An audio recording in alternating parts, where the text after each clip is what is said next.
Hi everyone, আজকের ভিডিওটা get ready with me. তো গাইস দেখো আমি শাড়ি পরে নিয়েছি। প্লিজ গাইস কেউ বাজে কমেন্ট করবে না, কারণ শাড়িটা আমি নিজে পরেছি। আমি শাড়ি পরতে পারি না, বাট চেষ্টা করেছি। তো গাইস বেশি ভাট না বকে ভিডিওটা স্টার্ট করি, লেটস গো। তো গাইস প্রথমে আমি নিয়ে নিয়েছি একটা পন্ডসের ময়শ্চারাইজার, বাট এটা শেষ হয়ে গেছিল, কিন্তু আমি অলরেডি মুখে অ্যাপ্লাই করে নিয়েছি। আর তোমাদেরকে একটু দেখিয়ে দিলাম আমি। আর গাইস আমি মেকআপটা তেমন প্রফেশনাল পারি না, আর আমার কাছে তেমন প্রোডাক্টও নেই। কিছু করার আগে আমার মুখে ছোট ছোট ব্রণগুলো বেরিয়ে পড়ে, জানি না কেন। সো দেখো আমি নিয়ে চলে এসেছি আমার মেকআপ ব্রাশ, এই যে কনসিলার, এটা দিয়ে আমি আইব্রো শেপ। সো গাইস দেখো আমার আইব্রো প্লাক করা নেই বলে আমি কনসিলার দিয়ে শেপ করে নিয়েছি। যে চোখের নিচে ডার্ক সার্কেল গুলোর জন্য আমি অরেঞ্জ কালারের কনসিলার ইউজ করে নিয়েছি। আর বিউটি ব্লেন্ডারটা ভিজিয়ে এখন ব্লেন্ড করছি। প্লিজ গাইস কেউ খারাপ কমেন্ট করবে না, আমি আগেই বলে দিয়েছি আমি প্রফেশনাল মেকআপ আর্টিস্ট, বাট যেটুকু পারি ভালোই পারি।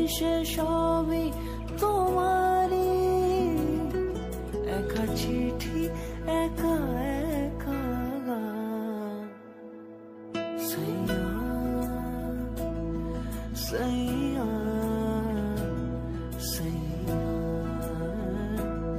সইয়া সইয়া সইয়া সইয়া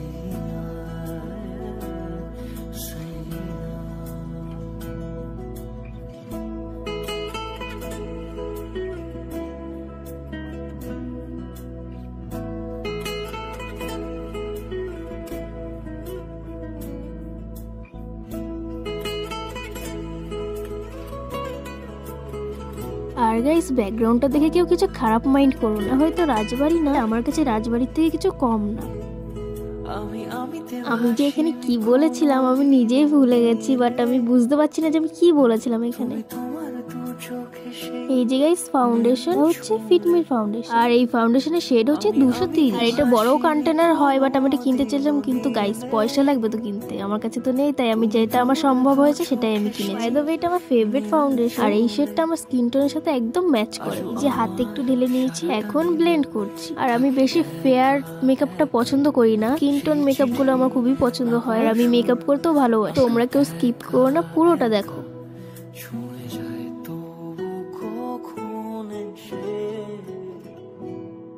যদি বলি সে সবই তোমারই। আর এই যে ফিটমি কম্প্যাক্ট, এটারও শেড হচ্ছে 230, বাট আমার কম্প্যাক্টটা একটু লাইট নেওয়া উচিত ছিল, কিন্তু কোনো ব্যাপার না, যা আছে আমার এতেই হয়ে যাবে।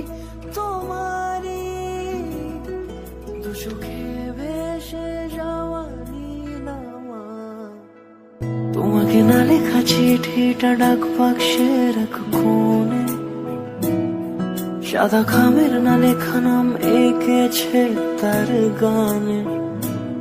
তোমাকে না লেখা চিঠিটা ডাক বাক্সের এক কোণে, সাদা খামের না লেখা নাম এঁকেছে তার গানে। সেই চিঠি যত লেখা থাকে একা একা, সেই গানের না শোনা সুর। সো আমার কম্প্যাক্ট দেওয়া ডান। এই যে আমার আইশ্যাডো প্যালেট, এটা প্যালেটটা আমায় আমার দিদি দিয়েছিল। বেশি দেরি না করে আই মেকআপটা করে ফেলি। এই যে ব্রাশ নিয়ে এখন আই মেকআপটা স্টার্ট করলাম, আর আমি পিঙ্ক শেডের মধ্যে একটা আই মেকআপটা করতে চাইছিলাম, তোমরা দেখতে থাকো। একা চিঠি একা একা, যদি বলি সে সবই তোমারই। গাইস আমি একবারে তোমাদের সাথে দেখা করছি আই মেকআপের পরে। এই যে এটা আমার আই মেকআপ, পিঙ্ক শেডের উপরে পিঙ্ক শিমার দিয়েছিলাম, আর লাইনার মাস্কারা কাজল পরে আমি তোমাদের সাথে দেখা করছি। গালটা একটু ফাঁকা ফাঁকা লাগছে তাই না? তো এখন আমি দেব ব্লাশ।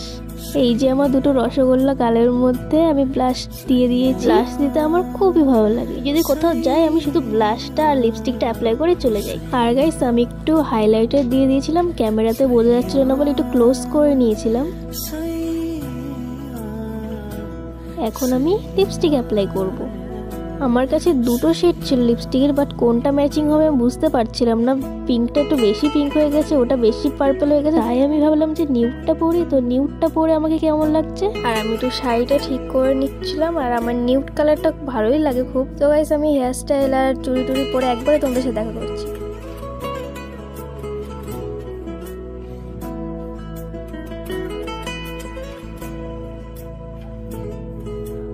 আমিতে ভাসিনি কোনোদিনও নীলে। তো গাইস, তোমরা হয়তো ভাবছো যে আমি পিঙ্ক শাড়ির সাথে ব্লু কালারের চুড়ি কেন পরেছি। আমার কাছে সিলভার চুড়ি ছিল না আর গোল্ডেন চুড়ি ছিল, তো আমি গোল্ডেন তো পরতে পারবো না যেহেতু আমি সিলভার পরেছিলাম। আর আমাকে কেমন লাগছে তোমরা কমেন্ট করে জানি। দেখো আমি একটা ছোট তিলও বানিয়েছিলাম। তোমরা দেখছো কি? তাড়াতাড়ি ঝটপট ইনস্টাতে গিয়ে দেখে আসো, সব পোস্ট করা হয়ে গেছে। গাইস আজকের ভিডিওটা ছিল এই পর্যন্ত। আর গাইস সাবস্ক্রাইব করতে কিন্তু তোমরা কেউ ভুলো না। ভিডিওটা যদি ভালো লাগে তো লাইক কমেন্ট শেয়ার করে দিও। Bye bye.